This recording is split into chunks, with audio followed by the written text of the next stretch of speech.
হরে কৃষ্ণ প্রিয় ভক্তবৃন্দ, জয় শ্রী গুরু গৌরাঙ্গ, জয় শ্রীল প্রভুপাদ। সামনেই আসছে 11ই সেপ্টেম্বর শ্রী শ্রী রাধাষ্টমী ব্রত। এই উপলক্ষে অনেকে শ্রীমতী রাধারানীর কথা, রাধা তত্ত্ব জানতে চেয়েছেন, আমাদেরকে মেসেজ করেছেন। তো শ্রীমতী রাধারানী এতটাই কনফিডেন্সিয়াল তত্ত্ব, গোপন তত্ত্ব, ভগবানের তিনি এতটাই প্রিয় যে এমনকি তার নাম উচ্চারণ করতেও ভয় লাগে, সমীহ হয়। এটা হওয়াই উচিত। তাই আমরা যখন তখন এই গভীর গোপন তত্ত্ব আলোচনা করি না। কেবল বছরে একবার রাধাষ্টমী ব্রত উপলক্ষে আমরা শ্রীমতী রাধারানীর কথা আলোচনা করবার সাহস পাই। একবার শ্রীল প্রভুপাদকে এক পাশ্চাত্যের ভক্ত যখন জিজ্ঞেস করেছিলেন শ্রীমতী রাধারানী সম্পর্কে, তিনি সেই প্রশ্নটা শুনেই খুব ক্রুদ্ধ হয়েছিলেন এবং শ্রীল প্রভুপাদ বলেছিলেন, who are you to ask about Radharani? অতএব শ্রীমতী রাধারানী সম্পর্কে প্রশ্ন করতে গেলেও তাকে আগে যোগ্যতা অর্জন করতে হয়। সবার যোগ্যতাই নেই এই ধরনের প্রশ্ন করার বা এই কথাগুলি শোনার। তবুও যেহেতু এই রাধাষ্টমী উৎসব আসছে, তাই শ্রীমতী রাধারানীর কাছে ক্ষমা প্রার্থনা করে, তার আশীর্বাদ প্রার্থনা করে আমরা আজকে একটু তত্ত্ব কথা আলোচনা করব। একদম শুরুতে যখন কৃষ্ণ একা ছিলেন, আর কেউ ছিল না, না কোনো জড় ব্রহ্মাণ্ড, না চিন্ময় ব্রহ্মাণ্ডগুলি, না বলরাম, যশোদা মা, নন্দ মহারাজ, কেউ ছিল না, শুধু কৃষ্ণ একা ছিলেন। তো একা একা কোনো কিছু আস্বাদন করা যায় না। কোনো কিছু এনজয় করতে গেলে অন্ততপক্ষে দুইজন বা তার বেশি দরকার। কৃষ্ণ ভাবছিলেন, আমি একা ঠিক আমি আস্বাদন করতে পারছি না। একাকী স ন রম্যতে, একা একা রমণ করা যায় না, আনন্দ পাওয়া যায় না। এটা চিন্তা করা মাত্রই শ্রীকৃষ্ণ তার বাম অঙ্গ থেকে এক অপূর্ব নারী মূর্তিকে প্রকাশ করলেন। আর সেই নারী মূর্তিটি জন্মের সঙ্গে সঙ্গে সামনের পুষ্করিণী থেকে পদ্ম ফুল তুলে এনে ভগবানের চরণে নিবেদন করলেন। রা মানে জন্ম হওয়া, ধা মানে ধাবিত হওয়া। যিনি জন্মের সঙ্গে সঙ্গেই ভগবানের সেবার জন্য ধাবিত হলেন, ভগবানকে আনন্দ দেওয়ার জন্য ধাবিত হলেন, তিনি হলেন রাধা। এই নামের আরো অনেক ব্যাখ্যা অনেক ভক্ত করেছেন, এটি একটি ব্যাখ্যা। আবার যিনি সারা জীবন প্রতিটি মুহূর্তে ভগবানের আরাধনা করেন, আরাধনা থেকেও রাধা নামটি এসেছে বলে অনেক ভক্ত মনে করেন। শাস্ত্রে, বিশেষ করে চৈতন্য চরিতামৃতে খুব সুন্দরভাবে এই তত্ত্বগুলি বর্ণনা করা হয়েছে। বলা হচ্ছে, রাধা কৃষ্ণ এক আত্মা, দুই দেহ ধরি, অন্যন্যে বিলসে রস আস্বাদন করি। অতএব রাধা কৃষ্ণ একই স্বরূপ, লীলা রস আস্বাদিতে ধরে দুই রূপ। খুব সুন্দর তত্ত্ব। এক আত্মা দুই দেহ। শ্রীমতী রাধারানী এবং কৃষ্ণের দেহের হয়তো পার্থক্য আছে, একটি পুরুষ শরীর, একটি নারী শরীর, কিন্তু আত্মা একই, কোনো পার্থক্য নেই, একই স্বরূপ। কেবল এই আস্বাদন উপলক্ষে তারা দুটি আলাদা রূপে রয়েছে, এই মাত্র। তাই অনেকে শ্রীমতী রাধারানীকে শ্রীকৃষ্ণের ফেমিনাইন ফর্ম বা তার মহিলা বিগ্রহ বলেও, স্ত্রী বিগ্রহ বলেও মনে করেন। এবং আমরা গৌড়ীয় বৈষ্ণবরা শ্রীকৃষ্ণের সঙ্গে একই আসনে শ্রীমতী রাধারানীকে রেখে যুগল উপাসনা করি। যুগল উপাসনাই হচ্ছে গৌড়ীয় বৈষ্ণবদের দর্শনের মূল ভিত্তি। তো শ্রীমতী রাধারানীর কাজ কি? ওনার কাজ হচ্ছে ভগবানের ইচ্ছা পূরণ করা, তার মাধ্যমে ভগবানকে আনন্দ প্রদান করা। কৃষ্ণ বাঞ্ছা পূর্তিরূপ করে আরাধনে, অতএব রাধিকা নাম পুরাণে পাখানে। রাধিকা নামের আরেকটি চমৎকার ব্যাখ্যা, যিনি তার আরাধনার মাধ্যমে কৃষ্ণের ইচ্ছা পূরণ করেন তিনি হলেন রাধা। পুরাণে এরকমই ব্যাখ্যা দেওয়া হয়েছে। রাধা পূর্ণ শক্তি, কৃষ্ণ পূর্ণ শক্তিমান। দুই বস্তু ভেদ নাহি শাস্ত্র প্রমাণ। মৃগমদ তার গন্ধ জইছে অবিচ্ছেদ, অগ্নি জ্বালাতে জইছে প্রভু নাহি ভেদ। রাধাকৃষ্ণের যে এক তত্ত্ব দুখানা চমৎকার ব্যাখ্যা দেওয়া হলো। সেটা হচ্ছে হরিণের যে কস্তুরী, দুটো তো একই, তার উৎস একই, কোনো ভেদ নেই। আবার আগুন আর আগুন লাগলে যে জ্বালা পোড়া করে, সেই দুখানার মধ্যেও কোনো ভেদ নেই, উৎস একই, আগুন থেকেই তার তৈরি। ঠিক তেমনি রাধা এবং কৃষ্ণ একই স্বরূপ, কোনো ভেদ নেই। রাধিকা হয়েন কৃষ্ণের প্রণয় বিকার, স্বরূপ শক্তি লাদিনী নাম যাহার। লাদিনী করায় কৃষ্ণে আনন্দ আস্বাদন, লাদিনীর দ্বারা করে ভক্তের পোষণ।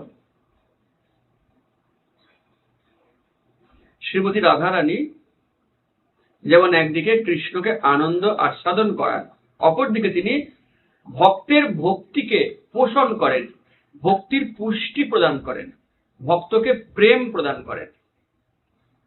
কৃষ্ণ প্রেম যদি পেতে চাই তো রাধারানীকে ছাড়া সেটা পাওয়া সম্ভব নয়। তাঁর হাতেই সমস্ত চাবিকাঠি। তিনি ভক্তের পোষণ করেন, ভক্তের ভক্তিকে তিনি পুষ্ট করেন। শ্রীমতী রাধারানী হলেন ভগবানের শক্তি তত্ত্ব, ভগবান শক্তিমান তত্ত্ব।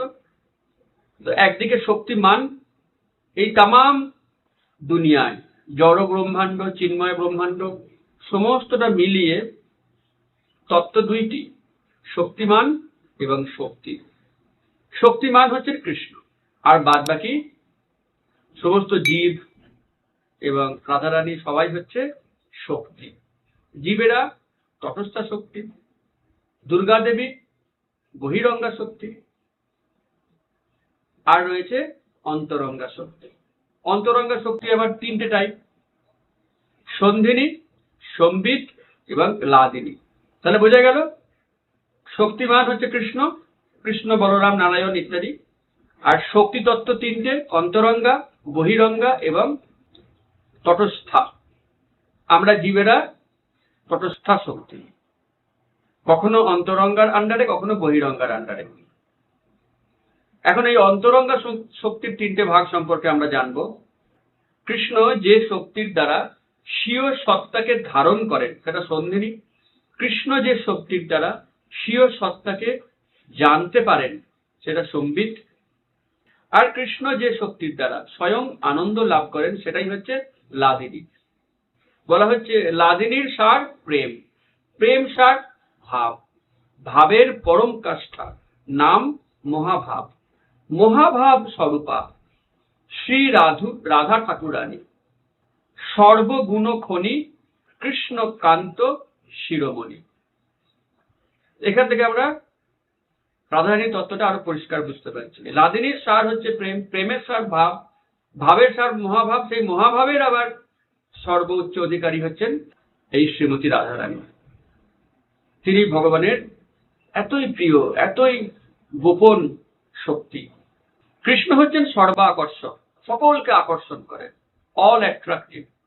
কিন্তু কৃষ্ণকেও যিনি আকর্ষণ করেন তিনি হচ্ছেন শ্রীমতী রাধারানী। কৃষ্ণ হচ্ছেন মদন মোহন আর রাধারানী হচ্ছেন মদন মোহন মোহিনী। কৃষ্ণ কোনো স্বাধীন তত্ত্ব নন, বরং তিনি রাধার প্রেমের অধীন। রাধারানী প্রেমের দ্বারা কৃষ্ণকে জয় করে নিয়েছেন। সেই কারণে শ্রীমতী রাধারানীর রেকমেন্ডেশন ছাড়া আমরা কৃষ্ণকে লাভ করতে পারবো না। তাই গৌড়ীয় বৈষ্ণবরা গভীরভাবে শ্রীমতী রাধা রানীর অনুরক্ত। তাই কৃষ্ণকে জানতে গেলে রাধা রানীকে জানতে হবে, আর রাধা রানীকে জানতে গেলে চৈতন্য মহাপ্রভুকে জানতে হবে। মহাপ্রভু আসার আগে রাধা রানীকে কেউ জানতো না, সকলে ভুলে গিয়েছিল। বিভিন্ন মন্দিরে কৃষ্ণ পূজা হতো, কেবল কৃষ্ণেরই পূজা হতো, তার পাশে রাধা রানী থাকতো না। চৈতন্য মহাপ্রভু জগৎবাসীকে রাধা রানীর মহিমা জানালেন। যদি গৌর না হইত তবে কি হইত, কেমনে ধরিতাম দে, রাধারও মহিমা প্রেম রস সীমা জগতে জানাতো কে। তো মহাপ্রভু আমাদেরকে রাধা রানীর কথা জানালেন এবং তিনি রাধা কৃষ্ণের পূজা, যুগল পূজা শুরু করতে বলেন। তৎকালীন ব্রাহ্মণ সমাজ মেনে নেয়নি। এই নিয়ে অনেক যুদ্ধ করে অবশেষে গৌড়ীয় বৈষ্ণবরা রাধা কৃষ্ণের পূজাকে প্রতিষ্ঠা করেন। নচেত সবাই শুধু কৃষ্ণের পূজা করত, রাধা রানীর পূজা তখন কোথাও হতো না। তো রাধা রানী কৃষ্ণকে ভালোবেসে কেমন আনন্দ পান, কৃষ্ণ এটা জানতেন না। কৃষ্ণ সর্বজ্ঞ, সব জানেন, কেবল এই একটা প্রশ্নের উত্তর তার অজানা ছিল। কৃষ্ণ ভাবতেন আমাকে ভালোবেসে রাধা কি আনন্দ পাচ্ছে, কেবল সেটাই আমি জানি না। কিন্তু আমি সর্বজ্ঞ হয়েও এই প্রশ্নের উত্তর জানবো না, এটা কেন হবে? আমাকে এটা জানতে হবে। কেমন করে জানবো? তাহলে আমাকে রাধার ভাব নিয়ে অবতীর্ণ হতে হবে এবং তারপরে আমাকে সেই ভাব নিয়ে অবতীর্ণ হয়ে কৃষ্ণকে ভালোবেসে কৃষ্ণ প্রেম আস্বাদন করতে হবে। তাই ভগবান শ্রীকৃষ্ণ এলেন চৈতন্য মহাপ্রভু রূপে রাধা ভাব নিয়ে। তারপর তিনি সারা জীবন হা কৃষ্ণ বলে ক্রন্দন করতে করতে কৃষ্ণ প্রেম আস্বাদন করে বুঝলেন যে হ্যাঁ, রাধা রানী কিরকম আনন্দ পান এতক্ষণে আমি জানলাম, এতক্ষণে আমি প্রকৃতপক্ষে সর্বজ্ঞ হলাম। প্রেম ভক্তি শিখাইতে আপনে অবতরী, রাধা ভাব কান্তি দুই অঙ্গীকার করি। মহাপ্রভু এসেছিলেন প্রেম ভক্তি আমাদেরকে শেখানোর জন্য আর নিজে সেই প্রেম আস্বাদন করার জন্য। রাধিকার ভাব মূর্তি প্রভুর অন্তর, সেই ভাবে সুখ দুঃখ উঠে নিরন্তর। রাধিকার ভাব জয়ছে উদ্ধব দর্শনে, সেই ভাবে মত্ত প্রভু রহে রাত্রি দিনে। উদ্ধব গিয়ে দেখলেন বৃন্দাবনে রাধিকার যে অবস্থা, তিনি প্রায় জীবন মৃত, তার শ্বাস পড়ছে কি পড়ছে না, নাকের কাছে তুলো নিয়ে গিয়ে দেখতে হচ্ছে, খাওয়া দাওয়া বন্ধ, ঘুম বন্ধ, শুধু চোখ দিয়ে জলের ধারা।